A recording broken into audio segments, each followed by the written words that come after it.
What the? What? We're here. We were just talking about something. Oh, I'm hearing that echo. We're ringing throughout the place. Yeah. We were Speakers just. are hot.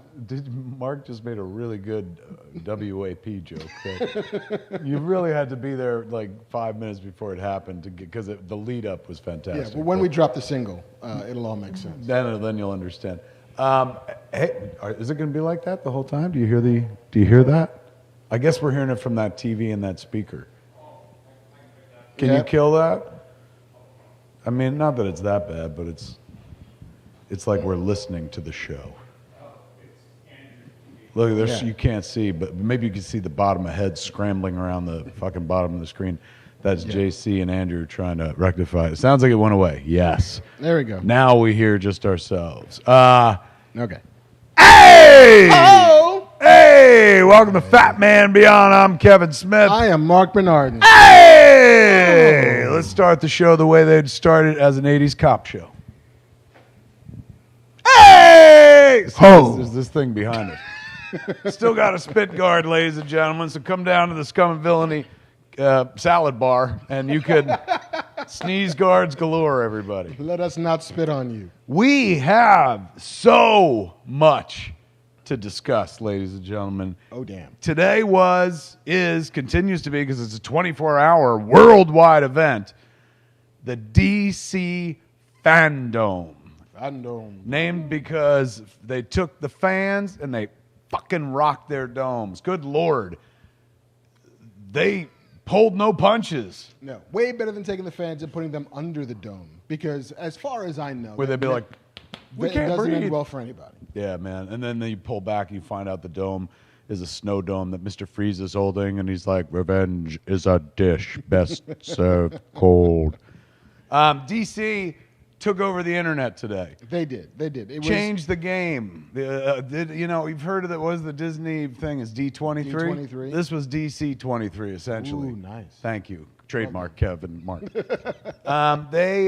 This probably a big game changer as far as the San Diego Comic-Con goes, too. Everybody realizing we can have our own branded events. Like, Disney does it with D23. I'm sure after this DC Fandome thing, I wouldn't be shocked to see, like, fucking the Marvel Universe event weekend or whatever the fuck. I mean, Star Wars has Celebration, where, every couple of years they go down and drop a bunch of news. And, this whole feeling of curated, specialty, branded, singular IP-driven convention is not new, but in this world, it feels like maybe we're breaking some new ground. It feels like Warner Brothers DC is now, they just created something they're going to stick with forever. They own the internet for the day. They did. And it was, it's the second one of these we've kind of seen, because Comic-Con itself put on a sort of virtual convention with varying degrees of success. Well, this one was just so, like, brand-oriented that, it was like, it was overwhelming in a great way. Yeah. Whereas Comic-Con is dispersed between many different subjects and whatnot. This was all about, you fucking like Batman? You fucking like Zack Snyder's Batman? You're going to get more, motherfucker. Welcome to the Fandome. Like, they really played it up to those of us that like DC. And they delivered. They reminded me why I'm a fan. Yeah, I mean, by the end of the programming day, I was like, "What?" Like, especially with the big drops and stuff. Yeah, we'll get into a little bit later about why I thought it was a success as a format and as an experience, and as a guy who was under the dome himself. Under the dome. Don't be shy. Tell him you were under the dome. I was under the dome. The secret DC panel that dropped at 1:45 p.m. This was the relationship. Mark was under the dome, and I was like, why is he there? What's happening under the dome, Mark? It was a Milestone Universe. They announced the Milestone sort of resurrection back to publishing. They announced that there's a Static Shock movie that's in like early development. Makes sense. Which was really exciting. Who was on the panel? It was me as the moderator, Dennis Cowan, Reggie Hudlin. Great Dennis Cowan. Who's a lovely, lovely dude. Reggie Hudlin and Jim Lee. Right on. And Phil Lamar. The voice of Static of Virgil Hawkins in the animated series. And he came back. And Static is something that like you could easily do today. I mean, it seems when the as cartoon happened and when the comic book happened, it was like, you know, a kid flying around, blah, blah, blah. But now, yeah. it's the easiest thing in the world to do. Yeah, and that cartoon, you know, was also on for 4 or 5 years. Yeah, you know, built an audience. 200 some odd episodes. It won all kinds of awards. Shocking that actually that wasn't the CW show that happened already.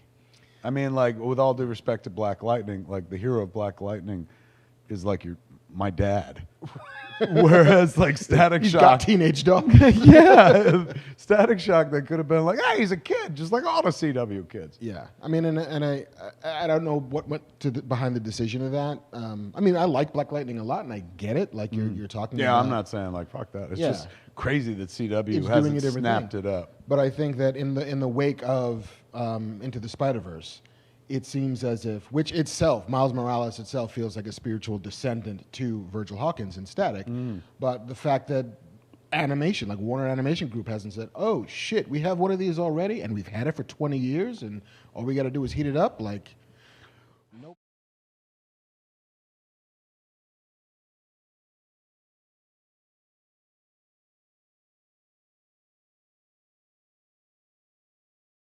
It was like 92, 93. And it was kind of great because Jim Lee was talking about going to Comic-Con and Dennis Cowan was relaying the story of the Milestone debut at Comic-Con and how very much they were inspired by Image Comics. And like, hey, all right, we're going to go down there. We're going to make a big fucking, you know, splashy debut. We're going to have a party and we're all going to wear suits. And Jim was like, I'm jealous. Why do they get to wear suits? And why do they get to have a party? Why can't we have parties? Yeah. It was very adorable. Just talking about, you know, that time in comics and how impressionable everybody was and how everything was possible. You could just decide you wanted to have a label and a publishing company and you assemble the talent and you make it happen. And to be able to be the tiniest part of at least announcing to the world that Milestone was coming That it's back. back. It was very cool. Go back in time and tell the young Mark Bernard. Seriously. It's like, dude, guess what? So wait, when they say the Milestone Icon as well? Icon, Rocket, Hardware, like they're kind of re-energizing and resurrecting the entire line, adding some new titles and some new characters. Reggie Hudlin is writing a Static book that Dennis Cowan is drawing. I think there's another Static OGM that's coming.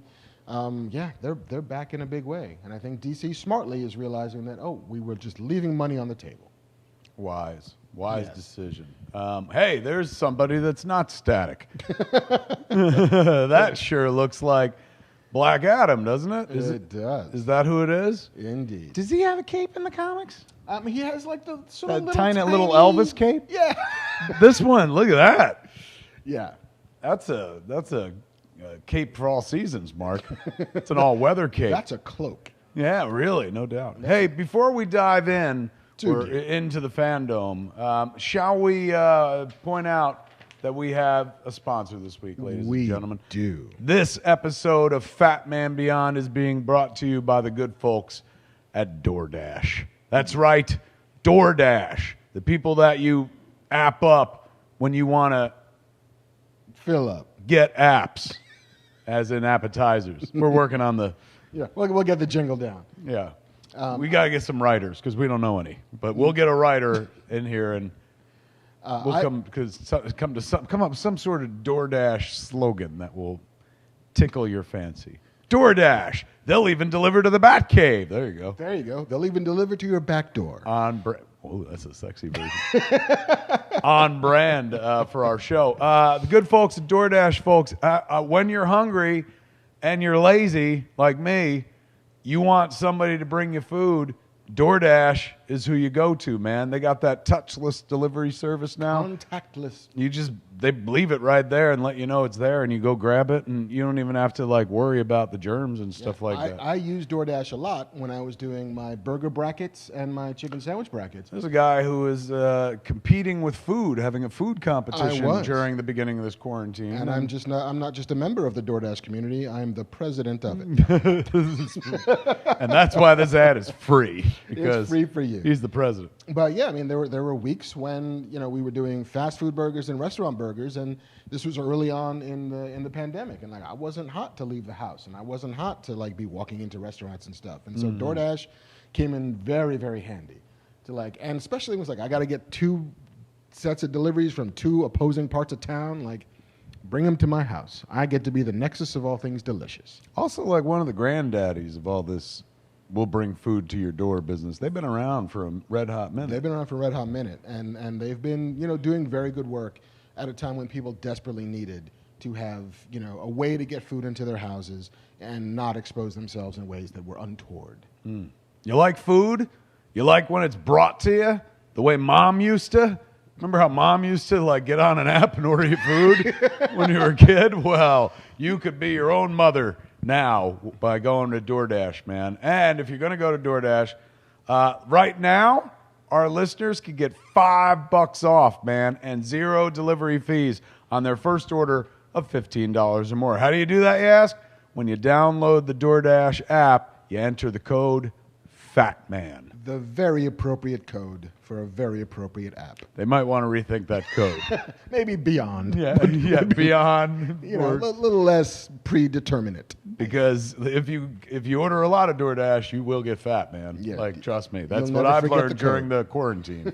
You'll never forget that code. Don't forget that code, ladies and gentlemen. That code is FATMAN, all one word, for $5 off your first order with DoorDash. There's a $5 off your order and 0 delivery fees on your first order when you download the DoorDash app in the App Store and enter the code FATMAN. Thank you to DoorDash for sponsoring tonight's program. And now, on with the countdown. Casey's Coast to Coast. Hello. We've got a long-distance dedication from the Fandome. Hey, man. Yeah. What a fucking day. I was not prepared for how much I was willing to sit in front of my computer on a day off, and how much I was willing to like run back and forth from doing other shit to be like, oh, I got my calendar set. I'm sorry, there's a Suicide Squad reveal now. I'll talk to you later, family. Yeah, it was the gift that just kept on giving. For years, people have been going like, how come DC can't get their shit together? Blah blah. DC has clearly gotten their shit together. They gave us a couple looks at some forthcoming DC Cinematic Universe fare that was exciting. And I think that the thing, and we had talked about it. Still is exciting. Still exciting. We talked about it a couple of years ago, is that it seems as if with Batman v Superman and even Justice League, DC was trying to get into the same game that Marvel was in, which was let's introduce these characters, let's slap together a universe. Let's slap together a universe. And it seems as if they've realized, wisely to their credit, that the thing they had that Marvel didn't have was a multiverse. Yes. And that's what can set them apart. And the long legacy of DC in the movies is an asset, not something to steer away from. Yes. And so you get this feeling of, oh shit, you can actually have a Flash movie with 6 Batmans in it. And it will all make sense. And it's not like we just recast a dude. It's like this is all part of the story. These varied and sundry and wonderful different ways we've already ingested this stuff is part of the way we do it. And they realize now that the audience is smart enough to be like, ooh, that's the Batman from years ago. And this is the Batman from the other day. Like, now they could piece together the multiverse without being like, I don't get it. Why is this guy here? Why is that guy there? Why are there so many Batmans and stuff? DC Fandome kicked off today. However, yesterday was the news that Batfleck returns, ladies and gentlemen. Ben Affleck returning for the Flash movie, playing the Batman that he played in Zack Snyder's universe. Joining Michael Keaton, who's also going to appear. Yeah, he ain't going away. There's going to be 2 Batman, if not more, in this movie. 2 of the most famous Batman in cinematic Batman history. Michael Keaton and Ben Affleck, it sounds like. Now, is this official or is this rumored? No, it's official. Fucking official, man. That was nuts. Which made everyone real happy on the internet yesterday because they're like, what? More Batfleck? And there have been rumors for a while, like there might be an HBO Max thing or something. This is even better, I'd assume. And what's the director's name? Andy Muschietti, I believe. He said, like, hey, man, like, you need Bruce Wayne. You need particularly this Bruce Wayne, Batfleck Bruce Wayne, because he knows Barry Allen. And, and he knows this Barry Allen. That he knows Barry the Ezra Allen. Miller Barry And they both lost parents. They both lost a mom. And, there's something about that ties them together and stuff. His mom, Barry's mom, was not named Martha, so no worries there. But you know they Retcon. really retconned altogether. So they revealed that like the it's getting fucking even better than we thought it was going to be. That Flash movie, pretty incredible. So that was before the Fandome began. Yeah, that was a precursor to the unveiling of the Fandome. No doubt. So what happened when they opened the Fandome? I mean, the first thing we got when they opened the Fandome was Wonder Woman 84. That's how they opened. Could you imagine? That's how they opened. A lot of people would close with like fucking, here's the latest trailer. Here's Cheetah for the first time ever. Like, never mind just Kristen Wiig walking around in clothes. Here is fucking Cheetah. We're not fucking around. Yeah, with her tail, full out, you know, never mind seeing the Lego version. Here you go. We're not hiding anything anymore. They could have built to that. That's how they opened. No, they had a lot to do. And so much to reveal that Wonder Woman could be your opener, and it still didn't feel top-heavy. I loved seeing Cheetah. Well, should we just roll the trailer, and then we'll talk about it? We have that? We have that. We have the technology. Ladies and gentlemen, let's look at the trailer for Wonder Woman together, shall we? Ooh. Boy, that looks expensive. Look at all that money. Is it the same little girl, you think, who played Wonder? Couldn't be, right? Unless Played Wonder Woman the first time? I don't think so. Right? Because the kids grow, don't they, Mark? There she is riding the lightning, Metallica style. Man, minute. Look at that logo. What does it scream? 80s. Totally. Staticky 80s. Look at that giant. Now, that must be the thing that projects, what's his name? Maxwell Lord's. He gets a magic wishing rock of some sort. And that's how things. To the world. That's how we get the return of Steve Trevor right here. From most people are saying online. That's speculation, mind you. They don't tell you in the trailer, but it's from this wishing stone thing, which sounds hokier than I kind of mean it. Anyone, I want to be an apex predator.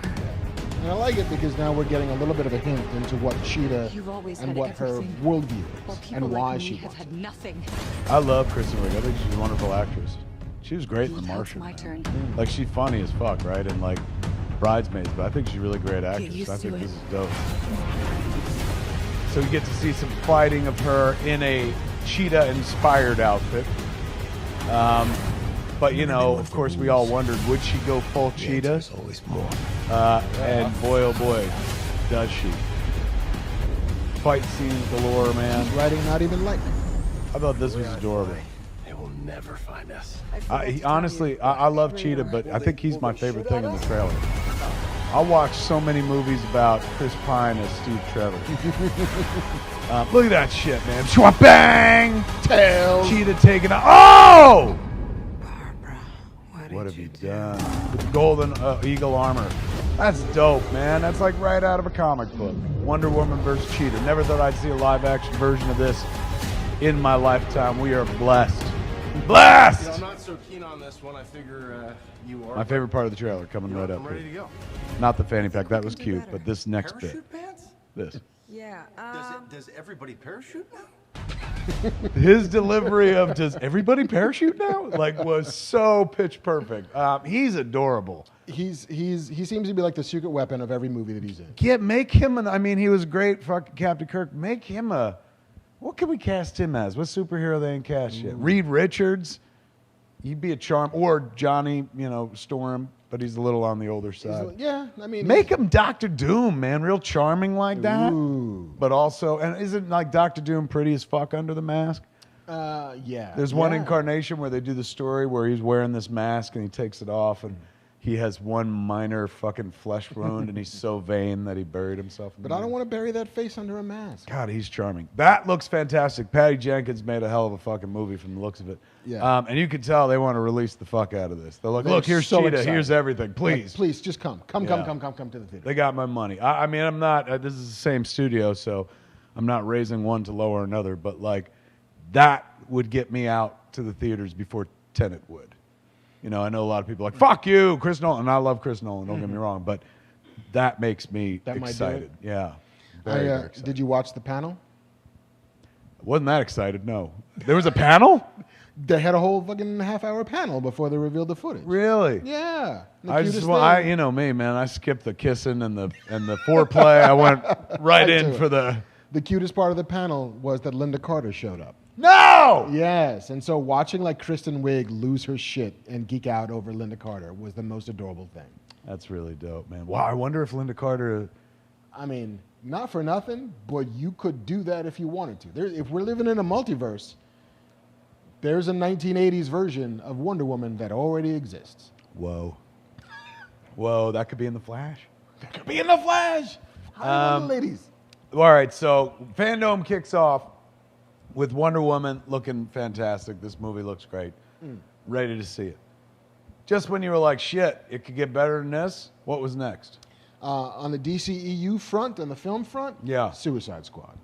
Fuck, it was, man. Yes. Look, this is before the trailer dropped. There was this is unconfirmed, but one of the websites, I think it was Illuminati or something, Okay. reported that the villain of the movie, have you seen this? I don't think I have. Speculation, so it was Rumors galore. Rumors galore, but the villain, they're saying, of Suicide Squad. Spoilers, if you don't want to know this. It And it was may not be all true. over Twitter, Okay. so I am breaking news here. Starro. And that is fucking brilliant.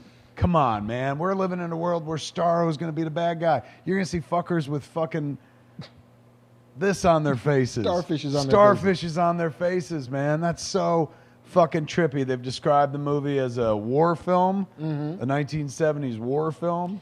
Well, let's play because there were two pieces of footage we saw today. Yeah. We saw the character reveals of who the fuck is in the Suicide Squad. Which would have been enough. And then we got a little behind the scenes thing. So let's play the character reveals, and then we'll just swim in all the I joy. thought they should do this for every fucking movie. What's that? Yeah. Yeah. They should do this for every movie, man. Like show the fucking who's in the cast with little cartoons. Complete the mission, you get 10 years off your sentence. Fucking Viola Davis is back, which I wasn't sure she was, but I'm happy. Welcome to Task Force X. Rick Flag, Joel Kinnaman is back. Michael Rooker, man. Well, it would not be a James Gunn movie. Savant. And he's playing this, what, Savant? Savant, yeah. This is Javelin. Flula Borg. Newcomer Margot Robbie. Yeah, I wonder what she'll do with the role. Apparently in the movie. There's our boy, Dave the Small Chad, playing the Polka Dot Man. Ratcatcher. Catcher 2, Daniela Melchior. That's right. The first one was a dude, right? In Batman, Yeah. I think. Idris Elba is Bloodshot. And he's playing Bloodsport. King Shark. Did they not say who's playing King Shark? Steve A.G. It is Steve, right? Yeah. I didn't know Mongal was in it. Nor did I know that Peter Capaldi was playing the Thinker. Perfect. Alex Braga. Soria. Pete Davidson is Blackguard. Who's he playing?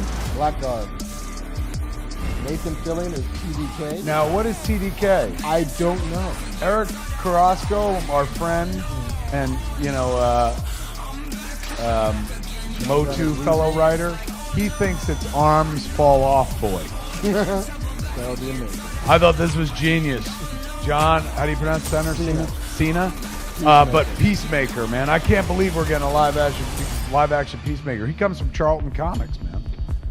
I love when in the behind the that scenes cast. thing that we're gonna watch. He describes him as a douchier Captain America. I'm like, Yeah.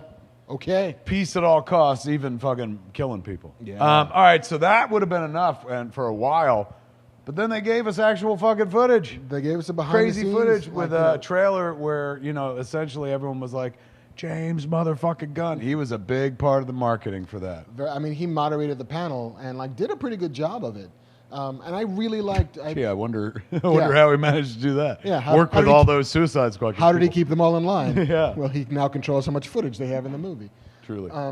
But I really appreciated the way these panels seem to incorporate both just enough interaction with the cast of the movie, but also a lot of fan interaction, a lot of fan questions, a lot of fan video questions.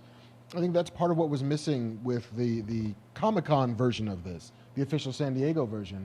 just felt like you were watching something as opposed to participating in it. True. And even though this was also pre-recorded, and very much of it, and you couldn't live ask questions to a cast, somebody got to. And that sense of it's about the fans, and so incorporating the fans in a big way helped make this feel a little bit more organic, as what feels like a panel at a Comic-Con, where there's a bunch of people in line to ask questions, and only 3 of them will get through, and those 3, good, bad, and different.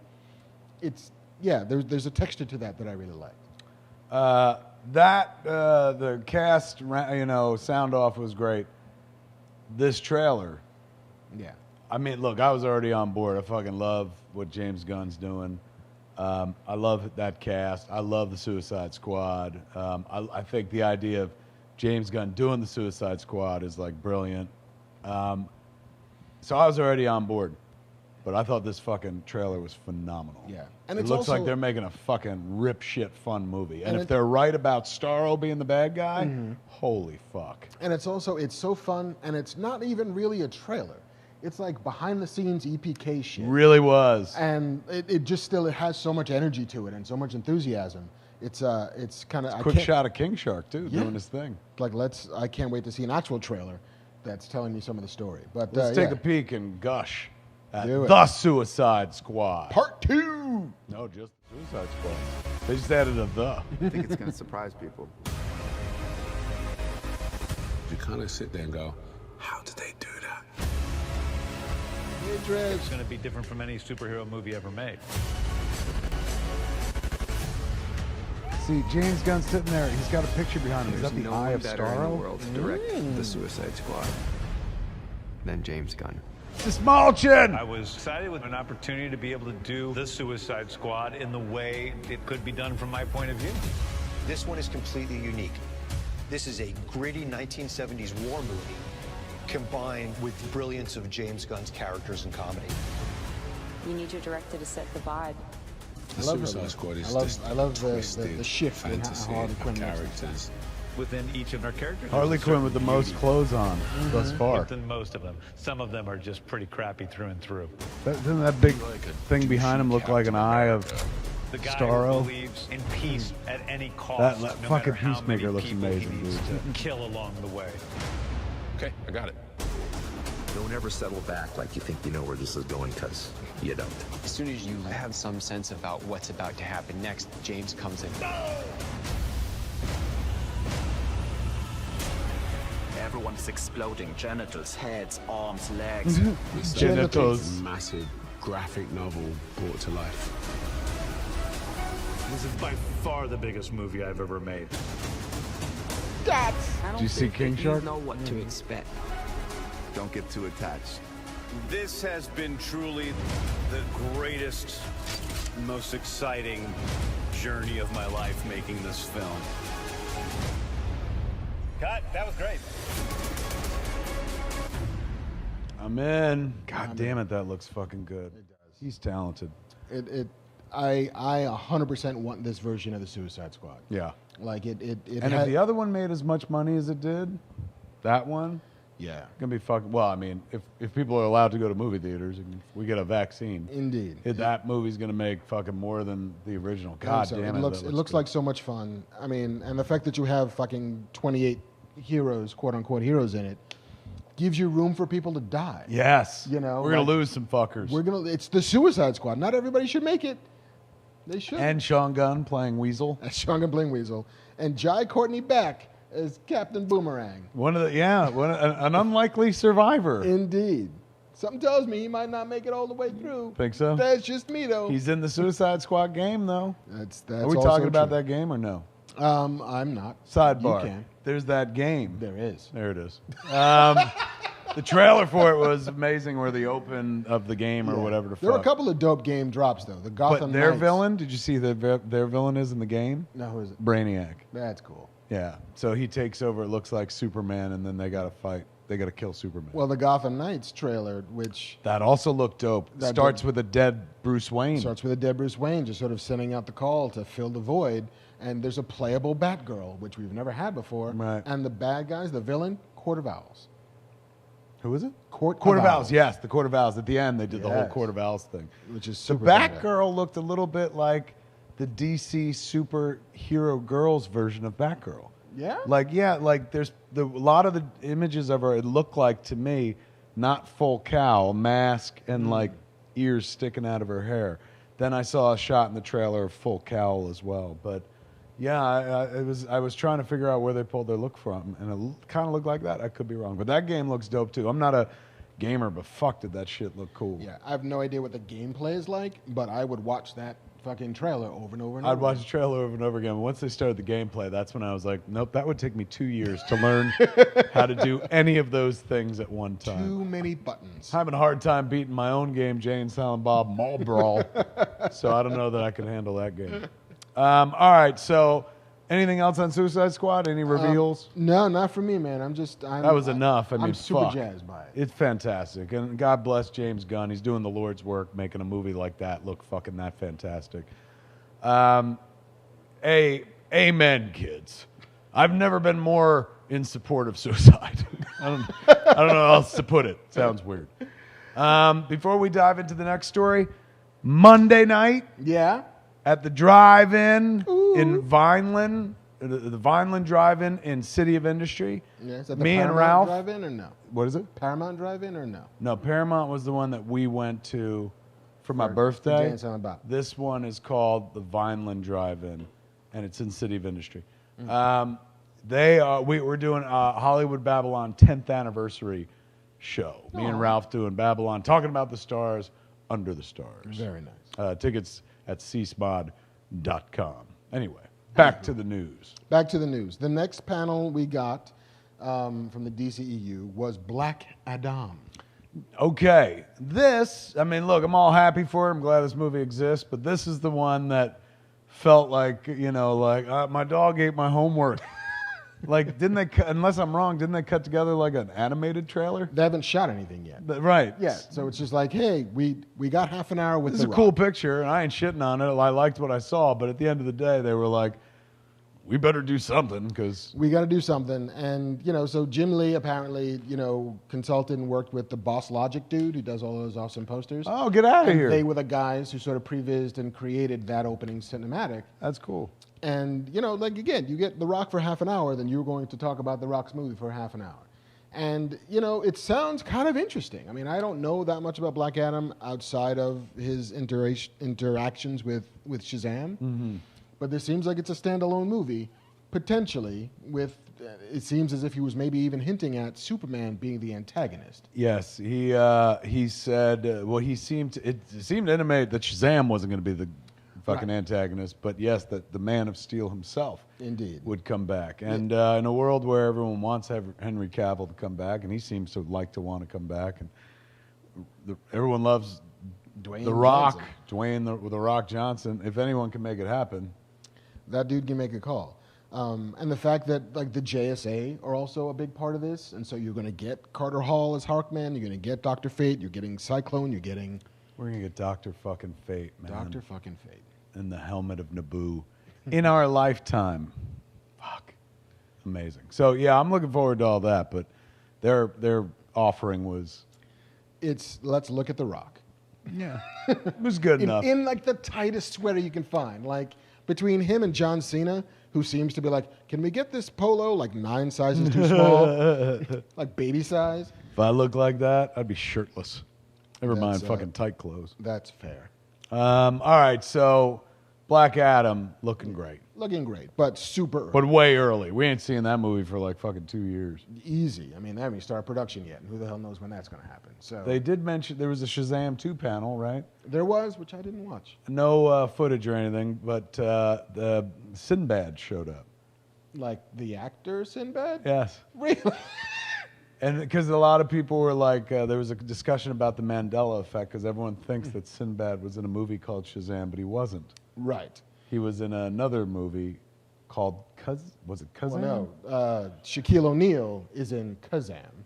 So then who is... Sinbad hasn't been in anything. I don't believe there's a Sinbad. So that's why there's a Mandela effect conversation where they're like, no, you were in Kazam. And he's like, I was not. I swear to God. That's hysterical. Although I also have this weird memory of at the very least Shazam in some kind of genie hat, nodding and shit happening. but that could also be the Mandela effect. Just going to work on me. So he was on that panel. For reasons that... Well, they're saying he might be in the movie. You know what? If he's in the movie as like the high school football coach of that kid. Or, as I saw somebody on Twitter suggest, what if he was the voice of Talkie Tiger?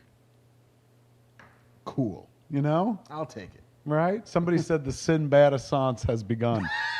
Like, I love that like one dude gets a job and there's an Assance involved. He's the next McConaughey, man. One guy gets a job. No, it's just I'm working, man. That's good news, though, man. I'm happy for Sinbad. I'm happy for Sinbad. Catching a fucking Shazam 2 cameo. Fuck yes. Gives me hope. When they get to Shazam 9, maybe they're like, hey, Silent Bob, you want to fucking pop in here? That was Shazam 2, which they've given a title to, Fury of the Gods. Wow. That's intense. I apparently paid more attention than you did. I didn't watch that panel. You had your head up your ass all the other panels. Well, because here's the thing. Like, I was really excited. You're like, here's the thing. Fuck Shazam. Fuck Shazam. But no, here's like, the more I started to watch it, the more it felt as if I was just spending another day at work. Like, I'm huddled over my computer looking at faces in boxes. I'm like, oh, I'm just zooming again. Yeah. And so I was like, I need a break from this to let it feel a little bit like a Saturday and like wash my ass and take a shower. And I chose Shazam. That was the moment. Ass washing was going on. That was the moment. All right, so what happened next? That first Shazam movie was fun, though. Adorable. After that, Justice League. Zack Snyder's Justice League. Which was probably one of the biggest things that everyone was looking forward to today, shy of course, Matt Reeves' Batman. The Batman. They dropped the trailer for, the official title is Zack Snyder's Justice League? Correct. And it broke the internet. Everyone very excited. We got it? We got it. Let's see it. It opens with fucking, boy, they didn't even bury the lead. No. They literally opened this trailer with like the shot that you would imagine they would close the trailer with. I thought that was rather ballsy. And that shot, of course, is Darkseid. Mm-hmm. I thought it'd be up by now, but we're still stalling, I guess, for... Oh, okay. There it is. Look at, there he is. Darkseid, right up front. I mean, I know they put the picture out online a little while ago, but like, it's crazy. This song, Mark, Leonard Cohen cover of Hallelujah. Yes. Familiar. If I didn't know better, I would say that the only CD that Zack Snyder owns is the soundtrack to his Watchmen. This song, of course, was in the Watchmen movie during the sequence where they had Night Owl. Night Owl had sex. Yes. And that was the part of the movie that a lot of people went after, would make fun of, a lot of memes about it and stuff like that. So the fact that Zack Snyder was just like... It's the like, Quentin, you show feet too much in your movies, and you get to Once Upon a Time in Hollywood, and it's just feet on the glass. It's like, fuck you, double down. The trailer is exciting, of course, but it's basically a lot of footage that we saw hints of in other trailers, but then things we've never seen before. And interactions. That's Desaad, I believe, right there. It hints at a movie that we didn't quite see. Look at this sequence. Totally. Watch what happens to Vic Stone's dad. Don't kill Joe Morton. He goes full, look at Steppenwolf. He looks like the original rendering at the end of Batman v Superman. And there's Batman defending himself against a parademon. There's Flash. Looking at space-time. The one thing they talked about in that Flash panel, I guess Jim Lee confirmed, was that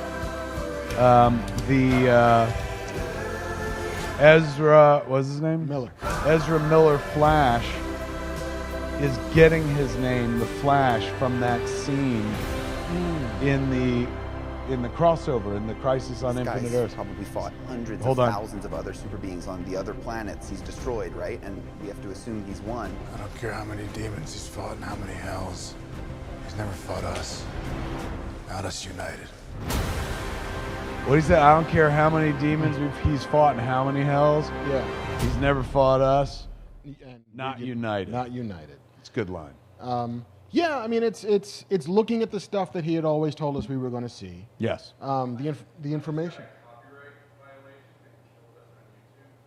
Are you kidding? Are we still live on Facebook? That's hysterical. That is. We were having a conversation about this before. Have they come for us? Apparently they are. Why? Why would they be like... Don't talk about our... Yeah, don't show that. Yeah, don't talk about our trailer, which we put on the internet for such purposes. Who's got a Facebook lead? Do we know if we're still up on Facebook? Should we continue speaking? Oh my God, kids, you're seeing backstage. Apparently, somebody over at Warner Brothers or one of their bots threw a snit. What happened? Facebook's still up. But YouTube went down? YouTube went down. If you're watching on Facebook, kids, and you see everyone running around going, "What?" It's because they just chucked us off YouTube because we showed the Zack Snyder trailer. Yeah. For Zack Snyder's Justice League. Man, oh man, that's power. It's apparently too hot to handle that they don't want us to handle. It's crazy. We weren't even saying bad things about it. Not a single thing. And Wow. I wasn't even like, they didn't know I was gearing up for it. Hi, YouTube folks. Welcome back, folks at YouTube. If you're wondering what happened, that wasn't us. We got booted. Cut to JC. Breaking news. Breaking news. JC, what the fuck happened? I don't know. I watched the stream and monitored the chat, and then the screen turned black, and it said violation, and it was just a black screen, and I panicked. Fair. So was it what you think it was? I think it's the Leonard Cohen song. It's a music violation. I think it was the Leonard Cohen killed us, not necessarily Warner. Interesting. Very interesting. I mean, and we had this conversation before we even got on the air about sort of showing trailers, again, which are designed to be advertising material. They're promotional at heart. And as digital journalists, we have it within our rights to be able to contextualize said trailers. And when he says digital journalists, he means journalists with fingers. Indeed. How strange. We were having this conversation, and Mark was being all sorts of like, fuck that. Yeah, they fucking, how come Entertainment Tonight could show a trailer? Fuck that, we're putting up a trailer.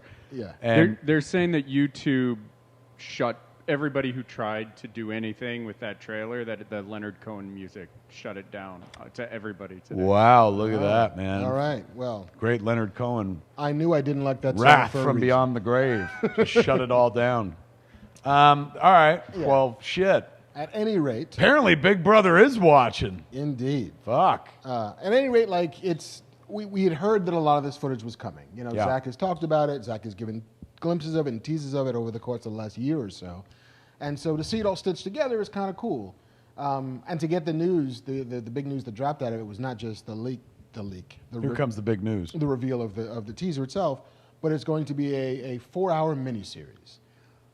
So we will get an hour a night for 4 consecutive nights, or potentially 4 consecutive weeks, depending on how they choose to dole it out on The HBO most Max. expensive television miniseries in history. Probably. Gotta be, right? I don't know how much Watchmen costs, but I wouldn't doubt that was cheap either. Well, I can't imagine it costs as much as Justice League. Well, you got to put in all the costs, Mark. Not just Zack Snyder's Justice League, but the Joss Whedon Justice League, as well as the HBO. What was their new logo? It's like Warner Max or something like that. Yeah, Warner Max. As well as that. So amortized. Put all those costs together. Maybe the most expensive miniseries ever made. It could be. I mean, I'm sure here for it, though. I'll take an hour. I'm glad that they're breaking it into an hour 4 nights as opposed to, or an hour 4 viewings as opposed to 2 hours or one giant movie instead. Yeah. And it was interesting to see in the Zack Snyder panel, Ray Fisher was there. No. He was, because the person that Ray Fisher's mad at is not Zack Snyder. No, God, he wore that I Heart ZS shirt on stage at the Comic-Con. Indeed. And we'll have some more Ray Fisher stories. Later on. There's more in the news about... Shit happened outside of Fandome? I thought all we were doing was Fandome. Apparently there'll be more news. There'll be no Q&A tonight, ladies and gentlemen, because there's nothing but news. Or they could shut us down again for talking about the wrong thing. That's true. That was exciting. Or oh if my we God. sing a song. We were censored, ladies and gentlemen. We were. The man came down and said, really "No more hard. chat." In any event, Any event, so that was. So that looks great. Can't wait to see it. So happy for him. He gets to make his movie. I think it's very funny that he used Hallelujah. I saw many satisfied release the Snyder cutters. Folks that were just like, yes, like that's the perfect song. So good. I can't wait, man. 2021? It seems to be. It's already looking better up there in the future. Can't wait to get there. I mean, everything looks better in the future because the right now, not so great. Although today was a pretty good day because we were all under the Fandome. And there were so many masks. Yes, we were all. Oh, come on, that was good. All right, what else we got? Hey, in that trailer, which might have gotten cut off and shit, we got when they booted us off. They had the black Superman suit. They did. Him like opening the doors and walking out in the suit. Mm-hmm. That was pretty damn cool. That's pretty badass. I like a good black suit. Oh yeah. All right. I mean, that was everyone wanted to see it. Remember? Yeah. So bad. I'm still, holding out hope for the mustache cut at some point because I want to see that footage. You gotta wait another like 5 years for that. Yeah. If this goes well, you'll be seeing the cut of everything. The last big movie panel of the day, needless to say, Der Batman. This show Der Fledermaus. Named for a character called Batman. And boy, oh boy, this trailer reminded you why you like Batman. Yeah. And how malleable these characters can be. For the first time ever. What? Did you watch the panel? Did you watch any panels? No. Matt Reeves. I have a hard time watching like fucking people talk when I'm not talking. I like, but some famous fuckers talking about shit. I'm like, you know what? Let me just watch the trailer. Chuffa. Yeah. Blah, blah, blah, blah. Trailer. But What'd he say? Matt Reeves, it was basically Aisha Tyler interviewing Matt Reeves, and they had a little snippet of a kind of video introduction from Rob Pattinson. But he was really magnetic to watch. Like his take on the entire Batman universe. And Reeves? Yeah, he's given real deep, serious thought to it, and talking about his influences for what he was making the movie. And Darwin Cook's ego was a big thing that he drew from. Is that right? Chinatown was a really big influence for him. But just that sense that the multiverse lets you tell stories of lots of different kinds of Batman, and how his can be different. It's very much, in his words, Batman Year 2. Mm-hmm. He's been doing it for a while, but not finding the success that he wanted. Kind of looks more like what was Jeff Johns' book, Batman Earth 1. Mm-hmm. Looks like that. Like pragmatic, practical Batman. Right. But this looked like fucking the trailer for Zodiac. Or 7. It's like Batman 7. It's very Finchery in feel and tone. And it's only drawn from 25% of the movie. They've only shot 25% of the movie. So what we see in this trailer does not in any way represent the totality of it. And we see a new rendition of the Riddler. Indeed. Which is pretty crimson and spooky. Reminds me a little bit of Cronenberg's villain from Nightbreed. The mask that he's wearing. Yeah. Then, did you or did you not see Colin Farrell in the trailer? I didn't notice it, but I only watched it once, and so maybe on a second view, if we don't He's the heavyset gentleman in the trailer who's like, this guy's crazy. Really? I was blown away. There's someone in the trailer I can't identify. I don't know who it is. Like in the big shot outside of the police center, there's a guy with a beard who looks like Russell Crowe. Current Russell Crowe, yes. not Gladiator Russell Crowe. Steve Bannon Russell Crowe. Very much. That's who it is. So I, when we watch the trailer, see if you know who that is. That one I couldn't identify, but because at the end of the trailer I was like, "Where's Colin Farrell?" And I think it's Colin Farrell with a lot of makeup on or prosthetics or something. Oh, damn. Let's take a peek. Matt Reeves directed a motion picture. Is in the midst of directing a motion picture called The Batman from the director of The Pallbearer. Yeah. It's crazy. God bless him, man. From the guy who gave you Schwimmer and The Pallbearer, Pattinson in The Batman. Check it out. Ooh, that's crimson. Start with that fucking tape. Reminded me of Red State when we would wrap the dude up with saran wrap and shit. So that's a beginning of a fucking Batman trailer, dude. Like somebody who's taping up a victim. Look at that. That's some dark shit right there. I gotta be honest with you. Secret friend. Seeing Jeffrey Wright as Commissioner Gordon, you go like, how come that never happened before? Like, what a great piece of casting that is. Yeah. This I liked very much. Maybe we got to kill the music on this too. What if Nirvana just kill the volume? I mean, we could watch it. Everyone's seen it already. We don't want to get booted off YouTube again. Fuck, they scared us. What I like, that guy right there. Who's that guy in the beard? I couldn't tell. So what I like about this is Batman walking around in the room with all the cops there. Mm-hmm. You never fucking see that. No, and it's interesting because Reeves was talking about how, Batman to the public is a public enemy in this movie. And so he's still kind of friendly with the cops, or at the very least friendly enough to be on a crime scene with them still there. He's not persona non grata to the Gotham PD. Not yet, anyway. Is that right? So they like him? At the very least, they tolerate him. Apparently, because he's there in the room with the cops and stuff. Everyone keeps... I love this scene. This is fucking impressive. Look at him beat the shit out of this guy. I mean, it speaks to the fact that he's an angry fucking dude.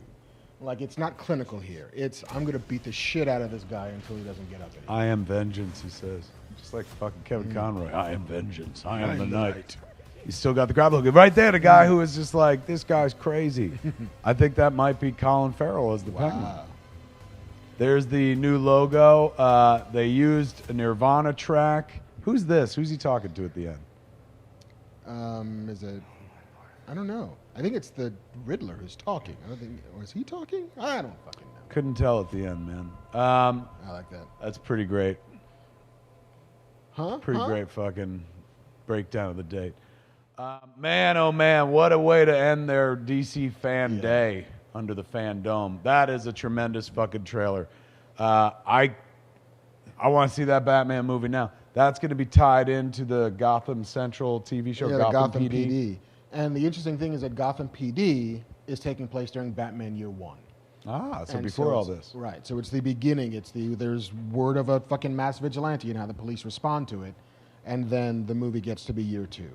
That's really fucking smart. Fucking dancing. I'm so happy about that trailer. This is a good fucking trailer, man. And it's just like tonally using that Nirvana track and shit. Like, how come nobody ever used a Nirvana track to sell a Batman movie before? Think about it. They're not using a score. It's not like or fucking, some giant fucking gong or whatever. They're literally playing a fucking Nirvana track. And it really sets the tone well. And it's not like some 90s pop song slowed down.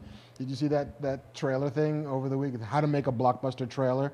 And it literally diagrams every moment you've ever seen in a blockbuster trailer. And it's like ominous voiceover, offers a question, and then slow, monotonous version of a popular 90s song. And then strings come in, and then protagonist asks a question, introduce the antagonist answering the question, and then dramatic reveal, all the FX footage. It's literally every Marvel trailer you've ever seen. You're giving away the tricks of the trade, man. I'm not the one. Some dude put it together, and it's perfect. Broke it down. That's marketing 101. Indeed. This trailer, man, is impressive. I was always going to be curious about what they did with the Batman, of course, and I was on board regardless. But fuck, man, this is like the Batman movie we dreamed about as kids. Could you imagine if somebody treated it super fucking serious? This looks like Eric Carrasco pointed out. He goes, "This looks like Greg Rucka Batman." Yeah. The one that feels rooted hardcore in reality, but still had room for the fantasy elements of crime in Gotham. These are versions of the characters that they said today that are on their way to becoming the iconic characters you know. So you're not going to see the Penguin as the Penguin. You're seeing the Penguin on his way to the Penguin, and this incarnation of the Riddler is not the final incarnation. So it also gives an indication that these villains won't be willy-nilly killed at the end of things. Unless there's the Gotham TV show, not that we watched all of it, but was playing with the Joker in the idea that this person you're seeing who's laughing like a loon is not the Joker we're going to eventually meet. And so there's a world in which this Riddler is not the penultimate Riddler. That this is the person who inspires the Riddler, who then one-ups him, or Penguin, or so forth and so on. A lot of love for Paul Dano on the internet. which was, I mean, look, I'm all for it. I thought it was a great trailer. But everyone's like, Dano better get ready for his Oscar now. I'm like, you literally haven't seen his face in the trailer. You saw a dude wrapped up in plastic, and you're ready to give the man an award. I think it's a great use of the character, making him kind of like the Zodiac Killer and shit like that. So I saw someone online going like, where's his iconic suit? I'm like, fucking keep the suit, man. You wrap that dude's head up in plastic with goggles on it. That's fucking way more terrifying than the question mark suit, which, by the way, is not terrifying at all. And we've seen many incarnations of it. I was happy to see this new version. Yeah. Happy to be disappointed. I wasn't disappointed, but happy to be like, oh, shit. That's not what I thought they'd Where's his bowler hat? Where's his cane? I like this guy a lot more, man. He's just got fucking tape. Yeah. That's his fucking, that's his weapon. And I think we had talked, a while ago about the idea that doing a Batman movie that's about Batman the detective, and it seems very much like he's trying to solve a string of murders. Yeah. And it's not so much as like, we're poisoning the reservoir. It's literally people are dying in Gotham. Although I'd like to see that movie as well. I mean, that could be the finale. But one thing is for sure, he may be a detective, but when he gets to the dead end in the case, he just beats the fucking shit out of people. That is we've seen Batman fight many times in movies, and one of the most recent occasions, of course, was in BVS, that amazing scene where fucking Batman takes out a room of people and shit.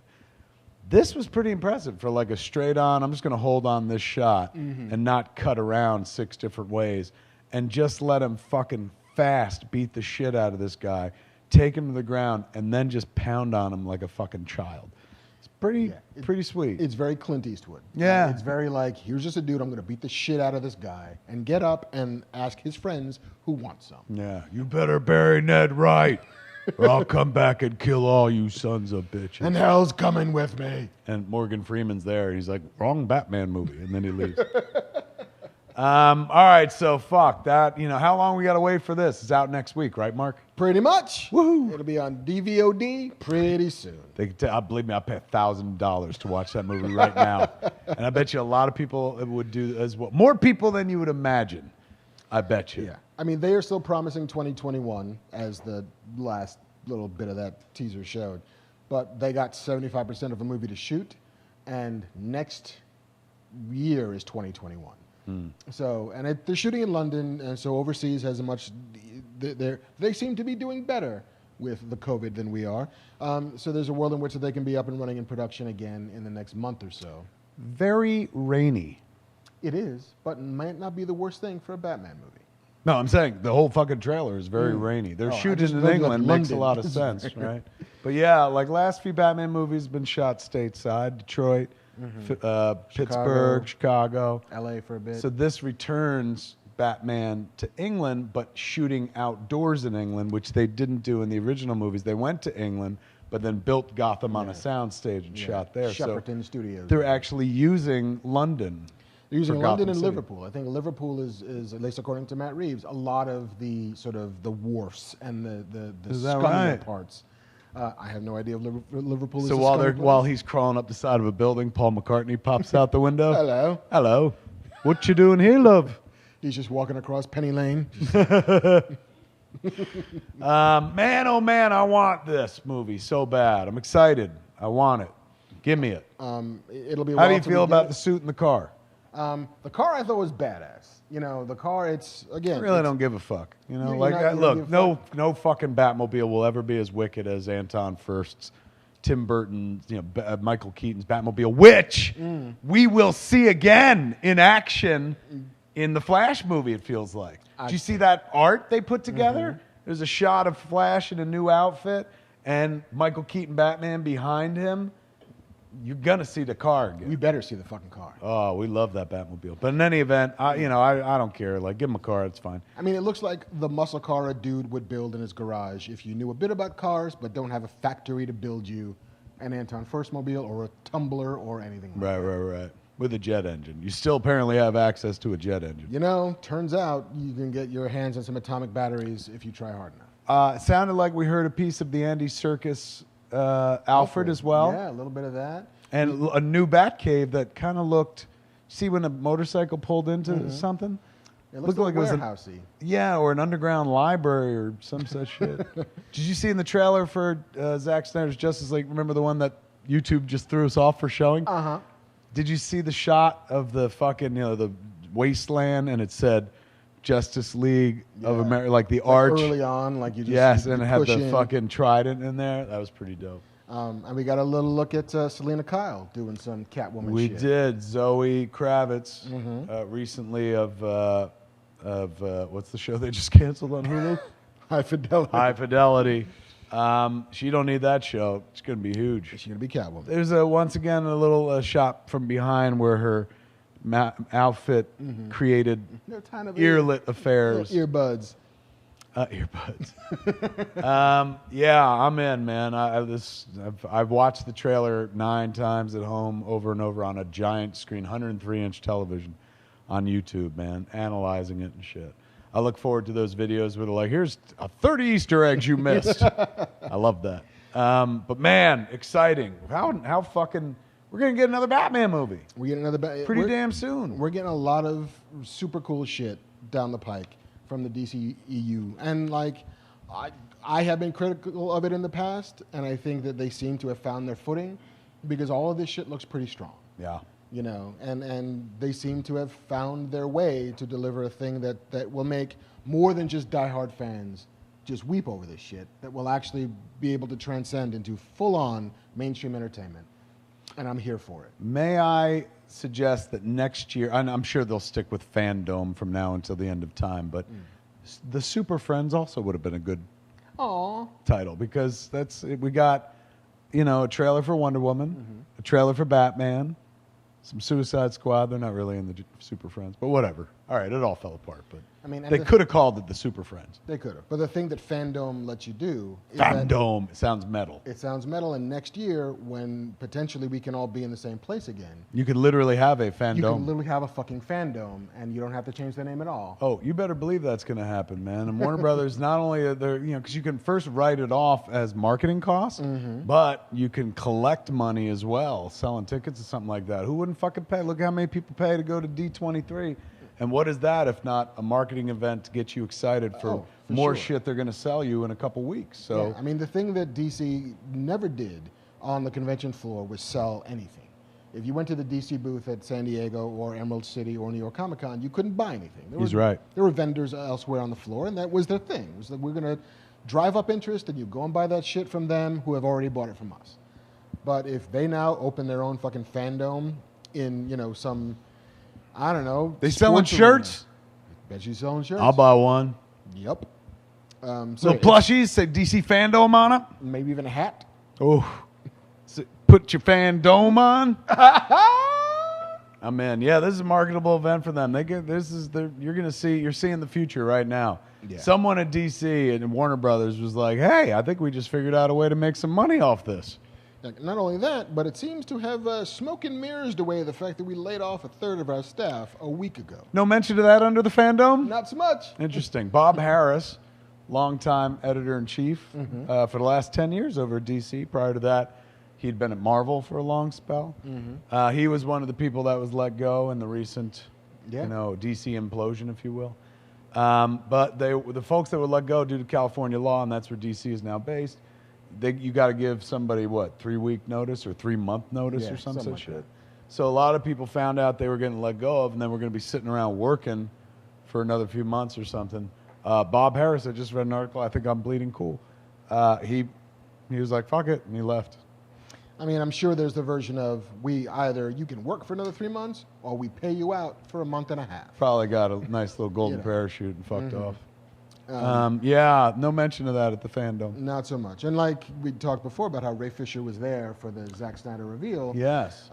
It seems as if, and we had also talked in the past about Ray Fisher's sort of very public outing of what he termed, shenanigans on the set of Joss Whedon's reshoots for Justice League. Now Warner Media has opened an investigation based on those tweets. Hold on. Are we out of the Fandome officially now? We are officially out of the Fandome. We're outside the glass of the Fandome now, ladies and gentlemen. This is where you get the real story This is where you get the dirt, apparently. Yes, this happened a few days before Fandome. It did. I'm putting on my glasses to read some news. Mark's going old man on us. Yeah. It's coming through now, Con. Ray, genius. Love it. Ray Fisher has been talking about, or not really talking about, tweeting or implying or inferring. No, inferring is when you get something from somebody. What would you say? I would say alleging, dropping dime in his phrase. I mean, he on July 1st he was tweeting about Joss Whedon's gross and abusive conduct on set. Joss Whedon's on-set treatment of the cast and crew of Justice League was gross, abusive, unprofessional, and completely unacceptable. He was enabled in many ways by Jeff Johns and John Berg. Accountability over entertainment was his July 1st tweet. And we covered it here on the show. Indeed. And I talked about some stuff I'd heard while I was on Star Wars set in England from people who worked on both versions of Justice League. And then some news sites were like, Kevin Smith says it's true, even though I was like, look, this is just what I heard from some other people. And Ray Fisher like retweeted me and said something nice about me and stuff. So that was, back in July. Yes. Then he tweeted again a second time, if I remember correctly, right? Mm-hmm. Something about his job was threatened. Right. There was repercussions that were offered, that if he continued to speak up or whatever, if he told on people, there would be there would implications, be indications, threats that his career would take a hit because of it. Then the last thing we heard, which was just this week before Fandome began, is this. Fisher tweeted, after 5 weeks of interviews with various cast and crew, Warner Media has officially launched an independent third-party investigation to get to the heart of the toxic and abusive work environment created during Justice League reshoots. This is a massive step forward. I believe this investigation will show that Jeff Johns, Joss Whedon, John Berg, and others grossly abused their power during the uncertainty of AT&T's merger with Time Warner. Now... And it has been confirmed that this investigation is happening. So it's for reals. It's for reals. What do you make of that? I mean, it seems as if we are in a time where corporations are increasingly aware of this sort of thing. The pump was primed by the sort of Me Too movement, and how the idea that, oh shit, turns out HR has not been doing as good a job as it should be, and people absolutely abuse their power in ways that create an unsafe work environment. And so Ray Fisher, apparently, what more can you do to my career, decided, well, fuck it, let's go public. And the going public of it has prompted people, at the very least at Warner Media, again in the middle of a very public moment where we're launching HBO Max and we're doing the DC Fandome, and all eyes are on us. We need to now suddenly be upfront about, the way we allow people to conduct business on our behalf. Smart then. It's very smart. From a corporate perspective, it's smart because you got to cover your ass. Because at the end of the day, that's what they're looking to do. Corporations are never in it to do the right thing. They're in it to do things that minimize their exposure.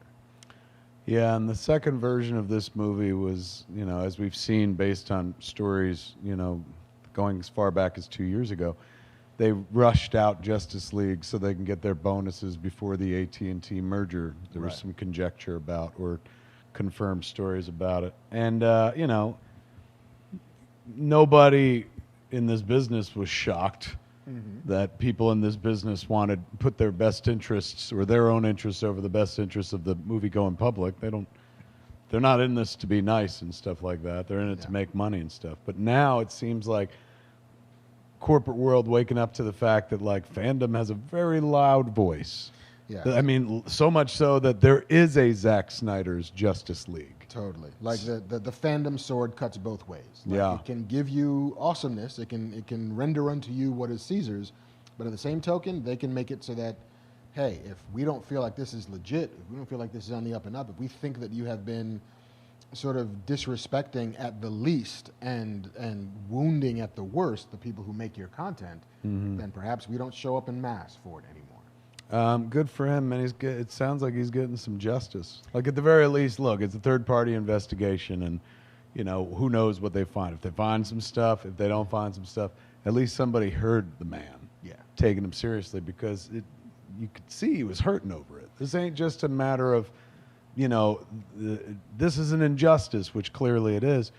There was some personal hurt there. There was some personal hurt and, potentially, allegedly, a threat to a person's longevity and livelihood, which feels, above and beyond the pale of a thing that you would do to a person who may or may not have a legitimate grievance about the people who pay him money. And that's fair, and that's fine. And in a moment where people are beginning to own their voice and beginning to speak up and beginning to say what's on their mind, good, bad, or indifferent, to not listen would be the biggest injustice. So true.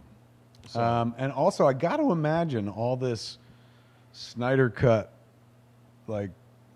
helps. You know what I'm saying? Like, if there was no Snyder Cut, they could easily be like, "What? Justice League? It's in the past." Right.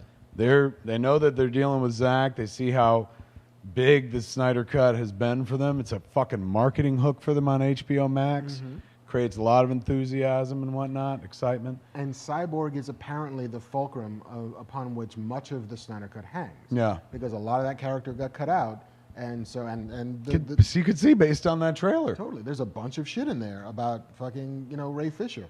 And if this is going to be the narrative of the movie going forward, and this is a guy who's saying that I was fucked over by the studio, you got to get to the bottom of it and find a way to make restitution, whether that's public apology, whether it's money, whether it's a, fucking overall deal, whatever it is, you got to make this go away.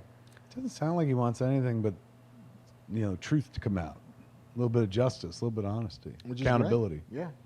And to let people see the work that he did. I mean, that too. I remember, sitting down and watching Justice League, and I was impressed by him. I was like, he's doing a lot with his character that doesn't have a lot of time. I liked his delivery, like when I first heard his voice, the low key, quiet delivery and stuff. Yeah. But it clearly, and his scenes in that movie, with his dad particularly, are really good. Yeah, and the stuff with Flash was also super fun. Yeah. So to see more of him and to hopefully get to see more of him in the future, if that's what comes out of this, then all the better. And he was kind of the way in for the audience, too. He was the human character who was undergoing something huge and then joining the Justice League. So, yeah, we saw a completely different movie based on the trailer they showed us today. So, the one we were watching when YouTube threw us off. When Warner Music decided that we were violating their copyright. All right, what else we got? We got, meanwhile, over at Marvel. Who? What? What are they up to? I mean, fuck. If I'm these cats, right now I'm like, we're doing a fandome. Yeah, Under the Shield. It's the fan shield. Captain America. Fuck. Under the Shield. There you go. It's less Marvel and it's more Sony. Sony is beginning to make some moves. Beginning to make some moves to heat up their ultimately Spider-Man universe. Well, they things worked out quite well with Disney and Kevin Feige. So apparently they're like, all right, full speed ahead. We're going to have support from the Disney side with our Spider-Verse. And to a certain degree, even if they don't, all of their Marvel work is spinning out of Spider-Man. And so Olivia Wilde has signed on to direct a new Marvel movie for Sony. The popular rumor, which seems like all the reporting is all but confirming, Spider-Woman. Yes. Jessica Drew. Spider-Woman. That'd be fun. That makes sense. But look, I'll watch anything she directs because I love Booksmart. Yeah, I mean, give her a movie. Give her more movies. Part of me was hoping that it was a Spider-Gwen movie. Yeah, could be. Look, they haven't confirmed it. They haven't confirmed it, but that idea of like the Booksmart her doing high school, taking Gwen Stacy in high school. I like your version better. That rhymes. I like that more than Spider-Woman. Yeah, I mean, I also don't have a particular deep connection to Jessica Drew. Cool outfit. Yeah, I mean, super cool, but doesn't do for me what Gwen Stacy and Spider-Gwen did. Yeah, we all connected pretty hardcore with Gwen Stacy thanks to the character itself and also Into the Spider-Verse. However, in the right hands, Spider-Woman Jessica Drew becomes the character that you didn't know you loved as much as you do. For sure. And in her hands, very capable of that. That Booksmart movie is wonderful. Yeah. So she is directing and co-writing. Again, there is no idea when this is coming out. She just signed the deal now. Speaking of Sony and Marvel and Spider-Man universe, there might be a Kraven the Hunter movie for reals. So now, would this be... There's been speculation that Kraven is the bad guy in Spider-Man Homesick or whatever. That was speculated that last week that it's Spider-Man Homesick. The next Spider-Man movie. Mm-hmm. That's not been confirmed.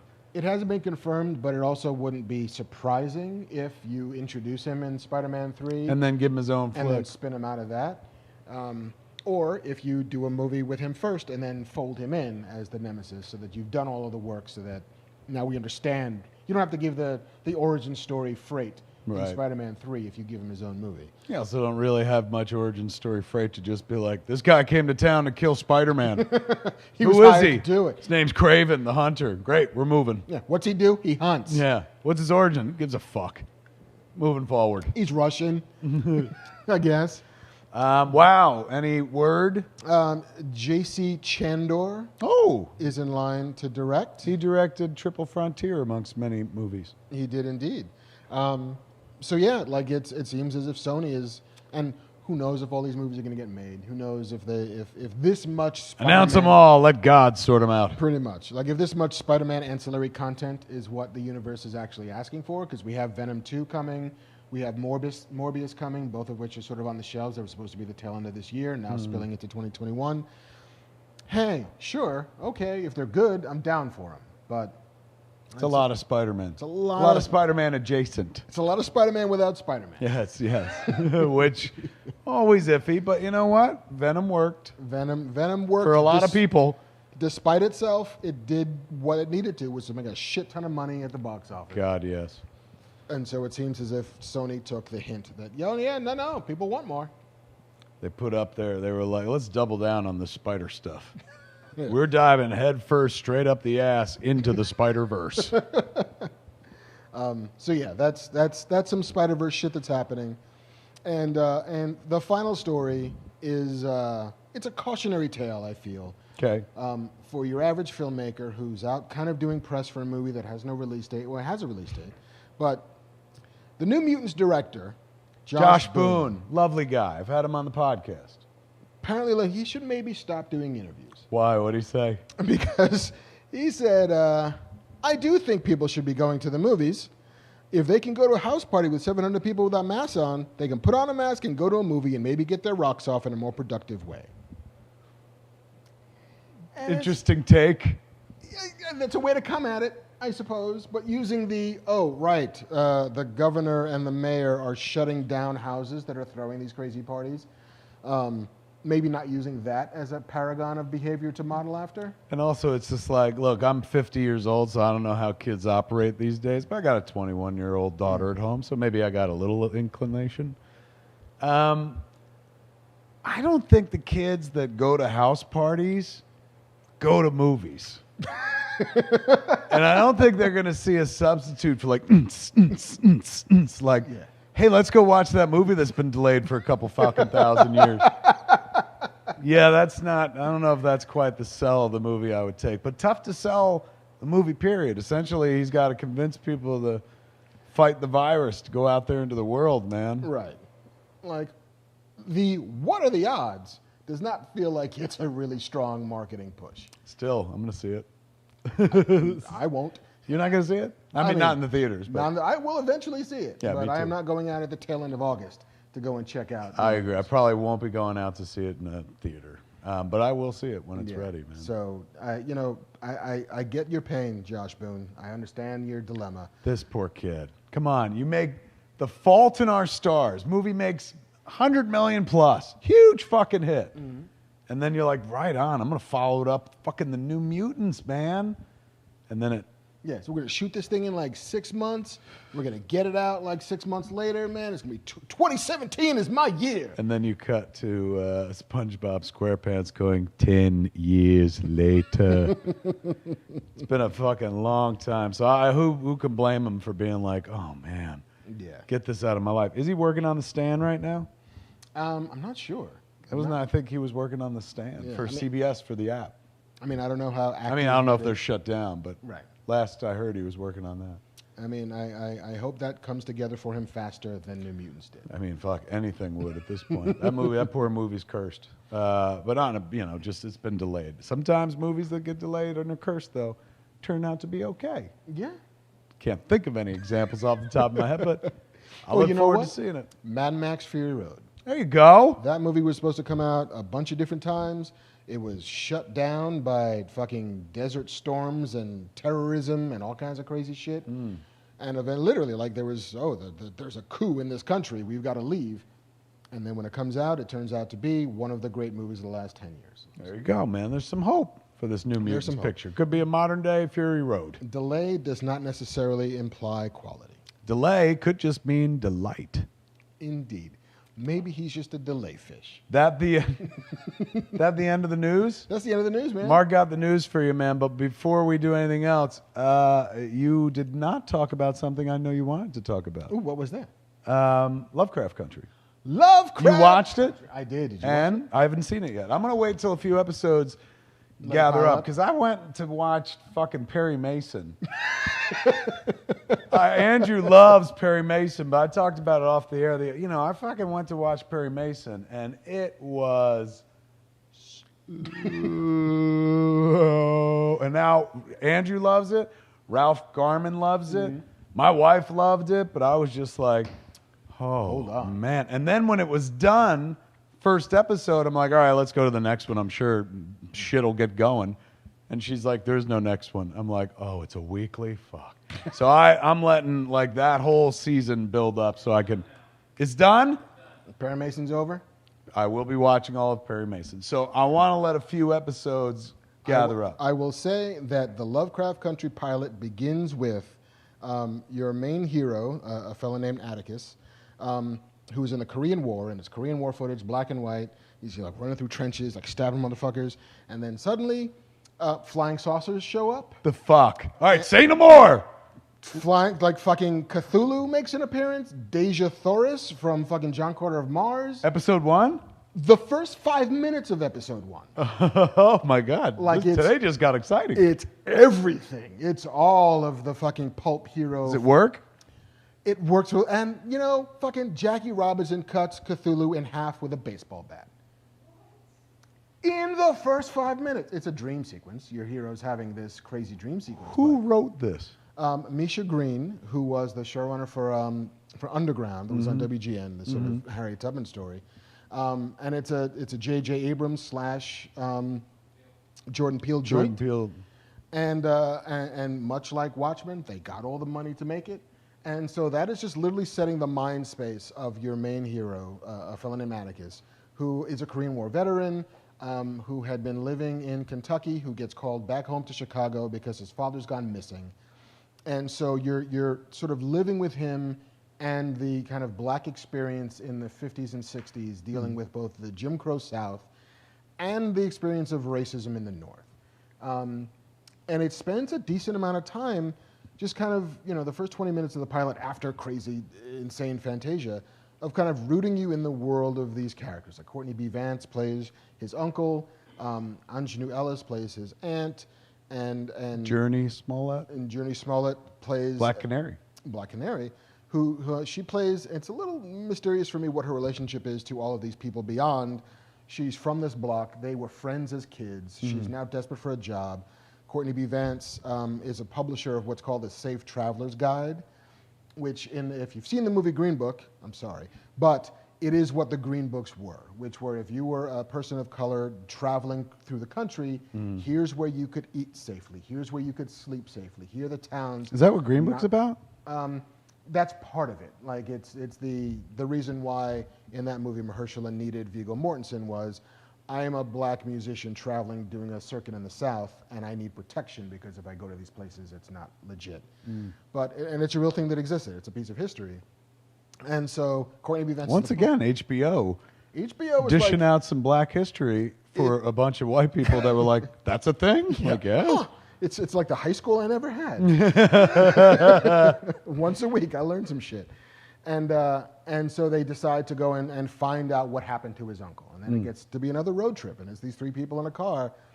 And the most harrowing sequence I've seen on film this year so far is the slowest car chase I've ever seen. It is these characters who get pulled over by a cop, and the cop is like, okay, well, listen, I'm not going to pull you over. I can do awful shit to you, but it turns out I'm not going to do it now. But you got to get out of my town before sundown. Because after sundown, if you as a Negro traveler get caught, then your ass is mine. and the state line is like 8 miles away, but the speed limit is 25 miles an hour. Holy fuck! So Are you serious? So the cop is riding their tail, hoping they don't make the state line, and they can't speed. And so it's a race for the sun that's going down, and they're trying their best to get over fucking train tracks. And it's the tensest, most horrific thing you've seen. Episode 1? Episode 1. You just fucking sold the ticket. I'm not waiting anymore, man. I was going to wait for a bunch of episodes. How many episodes they do so far? The first one. I mean, this Sunday will be episode 2. All right, so I'll watch it. Yeah, What's watch it it say, back to Saturday? back, yeah. So I can I might watch it. I mean, that sounds fucking dope. I It's might go home, insane. wake up my wife and be like, get up! She'll be like, I don't want to fuck. I'm like, we're not fucking. We're watching the show. Lovecraft Country. That sounds dope. That's a good sequence. It's right a great sequence. And then, I'm not going to tell you where it goes, but also fucking Shoggoth creatures straight out of Lovecraft show up. Crazy demon dogs with 1,000 eyes that turn out to be vampires. 100% show up by the end of this pilot. When they say Lovecraft Country, is that the name? Like, do they reference Lovecraft in it? They reference Lovecraft as an author who existed in that time, and they reference, the Arkham idea of, there's this penitentiary, and there's this school, and there's, Isn't that alternate fucked dimension up? and shit. Like, when we think of Arkham, we're like Batman, but like, they stole it. They stole it.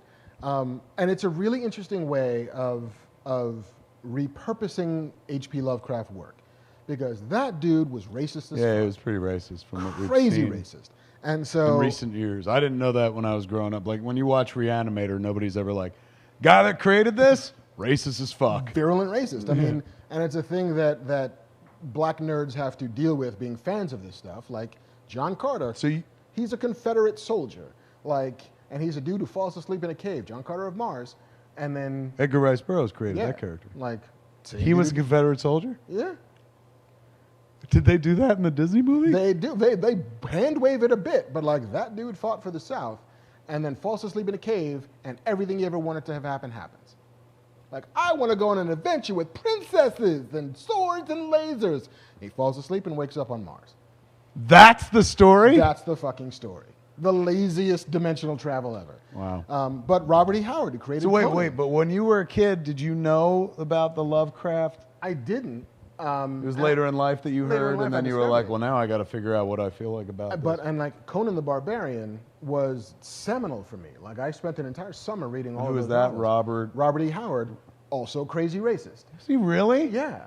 And I love those books. I The love Conan his books? The Conan books. Really? Love them to death. Yeah. So let me ask you, side note. So, Side note. you know how Star Trek, you love Star Trek. Mhm. If somebody came to you and they're like, we'd like you to do Conan, 100% yes. that's your dream. I'm not going to say it's a dream, but it would be a fucking delight to get to play in that arena. You hear that, universe? I'm just saying. Ryan Condal, who's a writer, director, television showrunner, I had heard through the wind that he was hired to develop Conan as a TV show for Amazon. No. And I legit fucking emailed him out of the blue. And I was like, dude, I know that, you're 1,000 miles away from being able to get this done. And I'm sure that once you get it done, there's a list of people you want to work on this. Let me tell you, this is my fucking mother's milk. These were the first books that I fell in love with as books. I read a shit ton of comics, but again, Conan was the first comic I ever got. Really? My dad brought home Savage Sword of Conan. I'm like, Where do "Ooh." you stand on the movies? I love the Schwarzenegger, the first one. Conan the Barbarian is pretty great. Is it close to the material or no? Not quite, because Oliver Stone wrote it, right? Oliver Stone wrote it, and Milius directed it. And Milius turned it into this weird fucking men's rights version of Conan the Barbarian, where it's Really? very fucking metal, and it's its own thing. I still love it to death, but Right. it's not the text of the books. Destroyer is okay. You get whatever. Destroyer falls apart when you see the Destroyer. Yeah, oh, that's it. Yeah, tinfoil and a horn? It's a Guild Navigator, but the junior version of it. Yes. Okay. And I wasn't that big a fan of the Jason Momoa version of Conan. I didn't see that. Yeah, it's okay. Is it closer to the books or no? Not really. It's closer to. So as far as you're concerned, for your money, nobody's really done the Conan that you know yet. No, and I think part of it is finding that actor who can play Conan, and Schwarzenegger is probably closest to it. What, he has to be fucking huge? He's got to stand out. He's got to look as if he doesn't belong anywhere. And Schwarzenegger had that mass and that feeling and that scale that Momoa, while ripped and cut and kind of funny, is not that dude. About Idris Elba. he's still too frail. Like Really? Yeah, like John. What about The Rock? The Rock is that guy. Like you get the once in a generation giant fucking bodybuilder who can pull that off, and The Rock has the charisma to make that work. But yes, the reckoning with the stuff you loved as a kid, that you've discovered the people who wrote that stuff, right, are totally would hate the fact that not only are you reading it, but in Misha Green's case, that she's writing the adaptation of stuff inspired by him. Kind of heartbreaking, yet at the same time, it's kind of delicious. Victorious, yeah. And so this is a series that is taking a lot of the underpinnings of what makes Lovecraft work. Monsters and elder gods and demons and interdimensional fucking conquest and all of that stuff. But also turning it into a world in which racism is the monster. Like by the time you get to the last scene where the fucking thousand-eyed demon slugs come out of the ground, you breathe a sigh of relief because, fuck, at least it's not racism. Like, that was awful. Here's a monster that I can deal with. That I can kill. You could kill the monster. I can kill the monster. Wow. That's and you know, and I think I'm not spoiling anything because I don't know anything. But judging by the trailer for the episodes to come, you get to the legit mansion in the northeast of America where there's crazy fucking people summoning gods from beneath and mind control and all of that shit seems to be happening in short order. I'm like, fucking, what? HBO's on fire, right? And it's like they had to have put these things into, like, between this and Watchmen. Long time ago. I May It's Destroy not even You. like finger on the pulse moments kind of thing. It had to be years ago. Yeah. 3, 4, 5 years ago they saw these pitches. Well, I remember the after Get Out, that was when JJ said something like I remember talking about pitching. He's like, I'm going in to pitch something with Jordan next week, and I guess that was it. Yeah, crazy. And he said it was like all horror movies, but done through a different perspective, which kind of sounds like that's what it is. It's what it is, and there's also it's beautiful. There's a lot of these shots that feel ripped from Gordon Parks' photography from Life magazine of ice cream counters in the South. That's whites only, and these tableaus of American life that also betray the iniquities of American life at the same time. That's gorgeous and pastel, and the colors are vibrant, but it's telling this story that seems to be far uglier than the pictures that are telling it. Well put. There's a writer right there. It's incredibly well done and incredibly well crafted, and it's about something underneath. And also, it delivers on what you want it to deliver on. It's fun and because it's scary and monsters and shit, but it also has good sci-fi. It entertains you up top with monsters, and then underneath you're like, monsters. We're the monsters. Yeah. I mean, that's kind of the idea, isn't it? Right on. There's a fucking hearty suggestion right there. I'm totally watching now. I ain't gonna wait for a few episodes. I'll just down one tonight, and then down the new one tomorrow night. Yeah, I was very impressed by it. So if you have not seen Lovecraft Country, I highly recommend it. Journey Smollett is a fucking hero. She's amazing. I liked her in the Harley Quinn movie, Birds of Prey. But she got a lot of attention for this one. I think she was the cover of Hollywood Reporter and stuff like that. There's this amazing in the annals. I saw a shot of her running. She looked like Tom Cruise. Yeah, it's the of all of the horror runs that you see, it's in every horror movie there's the woman who screams and the woman who runs. And some runs are good and some aren't, and some screams are good and some aren't, but she's a fucking track star. You can see it. Just the fists are pumping and it's awesome. I'm in, man. There it is, fucking Lovecraft Country. It's on HBO right now. Watch it. HBO killing it, man. All that DC Fandome stuff fucking gonna wind up on some point. HBO Max eventually. What a great time to be alive and consuming fucking entertainment that works the way it does now. Fucking how awesome. So much entertainment, so much content. Indeed. We'll get to it all one day. And all we did was see a little bit of the future for most of the day today. Yeah, man. But it sounds like with the present, we got something to watch. I don't know if I could go watch that. I mean, we got to come and go. That's good, man. I was gonna wait for I'll wait till they get 5 episodes up, but now I'll do that like I've been doing. I May Destroy You. Oh, I fucking love that show. It's coming to an end, and I'm kind of gonna be sad when it's done. But maybe I'll just give me a new thing to watch. And The Boys is about to start. The boys are back. Can't fucking wait, man. What a great time to be alive. Yes, 2020 sucks, but at the same time, it's also good because there are things coming. Right. You can't get to 2021 without 2020.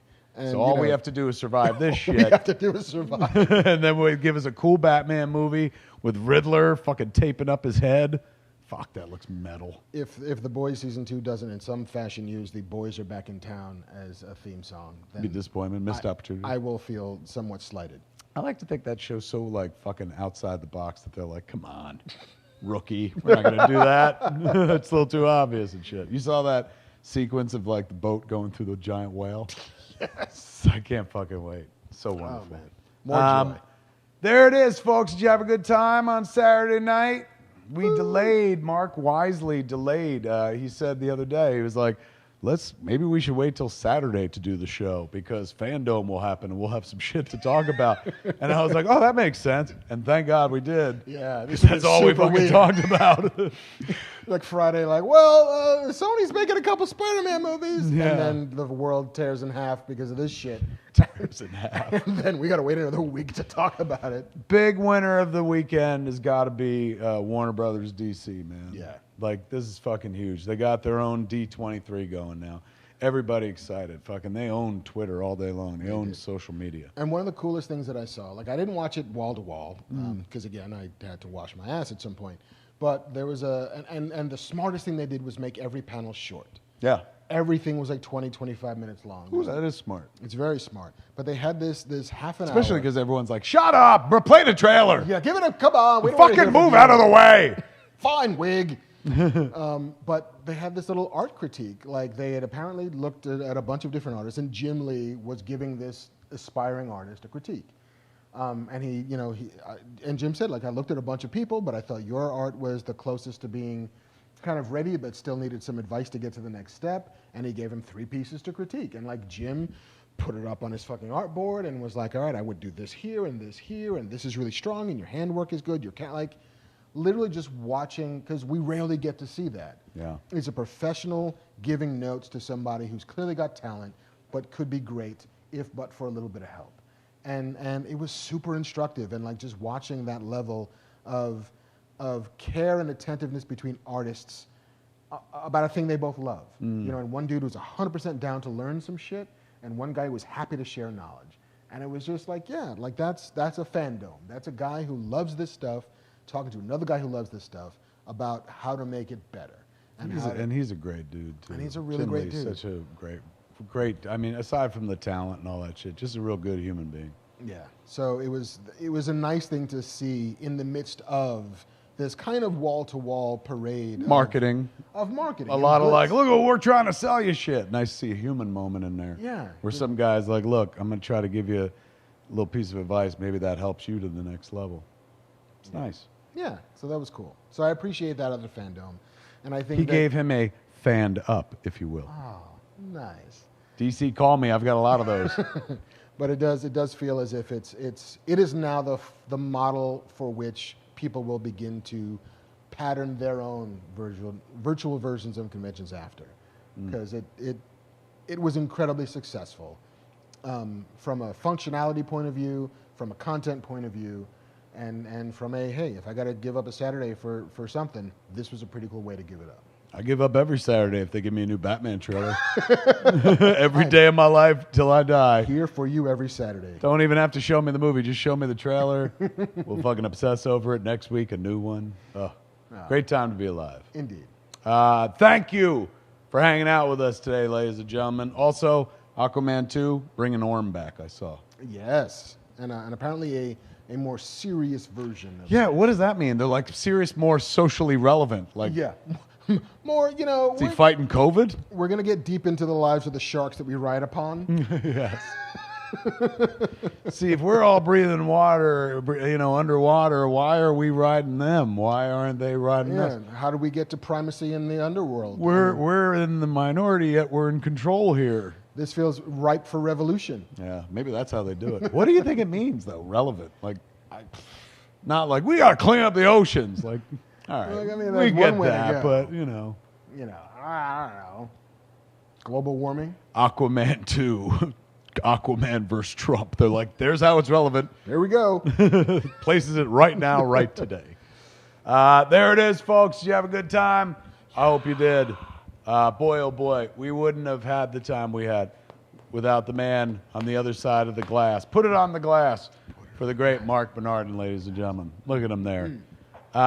Thank you for hanging out. Thanks, Andrew, for getting them graphics and them trailers up there in a spinny little thing. And Thanks, JC, for giving us a home. And you saw him spring into action the moment. Putting out fires. Yeah, oh my God. When YouTube threw us off, he was like, damn you! And he put us right back up and stuff. So thanks to our one lone audience member, Deacon, was hanging out there in the back and stuff.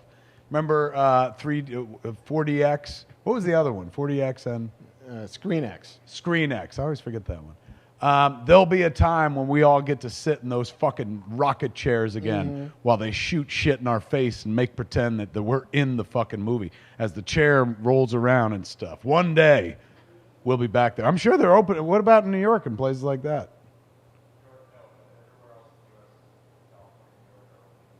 Is that right? So 40X theaters everywhere else except California and New York, Deacon said, are opening now. So that's awesome, man. Outstanding. We picked the wrong state to live in, I guess. Yeah, boy, oh boy. We thought we were real ahead of the game here in California. I can't believe we got through all this show. We didn't even talk about Tenet. But you know what? We'll hold it till next week. Indeed, because people have seen Tenet. People are starting to see it. Not us, yeah. Fucking Not never us, us. not But yet. other people are. But in that was weird, like fucking, like he's not under the Fandome.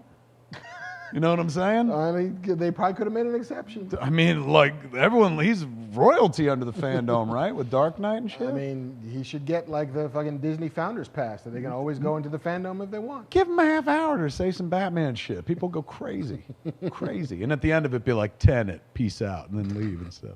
Backwards and forwards. I'll see you at the theater. There it is, folks. For Fat Man Beyond, I'm Kevin Smith. I am Marc Bernardin. Tune in next week, same fat time, although it might be on Friday. Same fat channel. Hopefully still on YouTube. Yes. Don't forget, order DoorDash right now. When I get home, I'm ordering up some DoorDash, going to watch some Lovecraft Country. Code FATMAN to become a fatter man. That's right, and get a little money off at the same time. Indeed. Same fat time, same fat channel, ladies and gentlemen. Don't forget Hollywood Babylon is happening at the drive-in on Monday night. Tickets at csmod.com, 10th anniversary show. Same fat time. Same fat. I'm thinking of, is there anything else we need to sell? Any more housekeeping? Movies pop up, ladies and gentlemen. Moving to Red Bank, New Jersey, and this week, I think, or next week, we'll tell you where it is expressly. But you can still get it on LA at Postmates. Go to Movies Pop Up. Or you can order it anywhere in the United States. Goldbelly will bring it to you at moviespopup.com. Same fat time. You got anything to plug? Same fat channel. Don't forget to floss. Thank you.